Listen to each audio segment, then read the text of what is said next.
This is a 2008 Toyota RAV4. It has a V6 engine and all-wheel drive or four-wheel drive. And this car is right here in the shop being converted from all-wheel drive to front-wheel drive only. And this conversion can be done very easily and simply in less than an hour. I'm going to show you exactly how to do it. I've got the car up in the air, and here is the drive shaft, propeller shaft, whatever you want to call it. This has a flange on the front that goes up here on the rear of the transfer case. It has mounting points right here across in the center where this joint is, and on the rear it also has a flange. And doing this conversion from all-wheel drive to front-wheel drive takes about between a half hour and an hour. It took me more like an hour because I had some rusty bolts and corrosion to deal with. But if you want to know why I'm doing this, let me tell you. The reason I decided to do this is not for a permanent conversion, but for testing, because this rear end differential seems to be having some problems that are tough to diagnose. This has a viscous coupling inside that can start to act up, and when that happens you get some runnability problems. It literally feels like you're going over some fine washboard as you're driving along, and I suspect that's what might be going on. As you can see, I've already replaced the axles on both sides. I've replaced the shocks, and I've replaced the wheel bearings and the brakes. Done a whole bunch of stuff and still have this problem with the rear end sort of shaking. So I'm gonna just decouple the rear end from the motor, and we'll see how it does. This is the back end of the drive shaft, and I've propped it up like this on this old alternator so I can show you something. If I move the drive shaft in this direction, the U-joint, there's no friction, no resistance. But if I move it in this direction, there's a considerable amount of roughness that I feel. Now, these bearings here on either end, they have little needle bearings in them, and it sure looks like those have deteriorated. Let's go check the other end.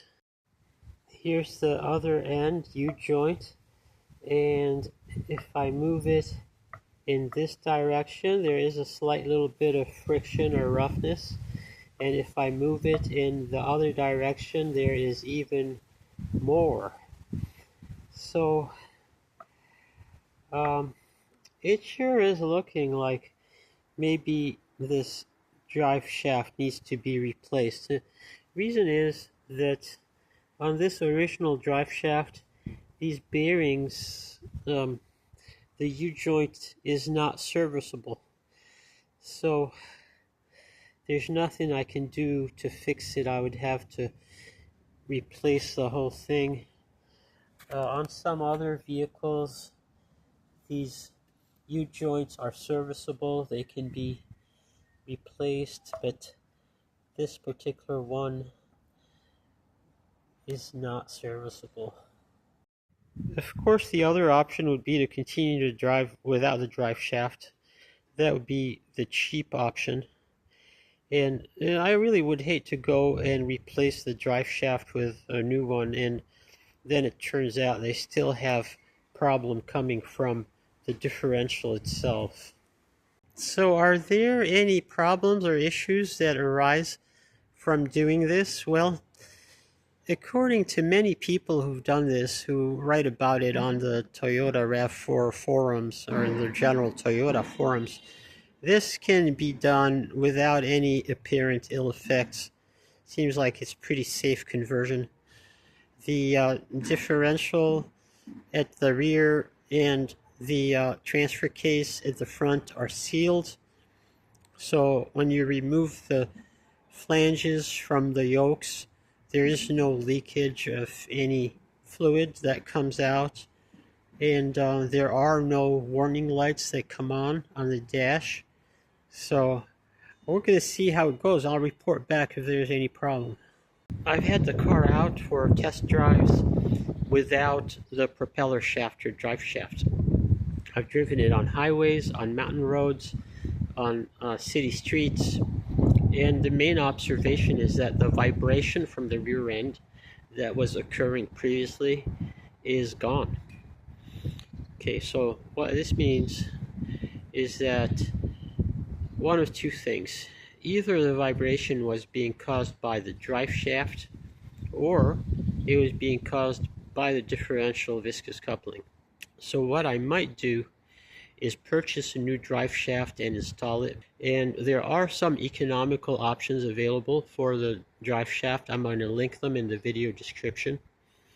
And then we'll try to find out. I'm not sure if I'm ready to spring for it, because the car drives just fine as a front wheel drive as it is.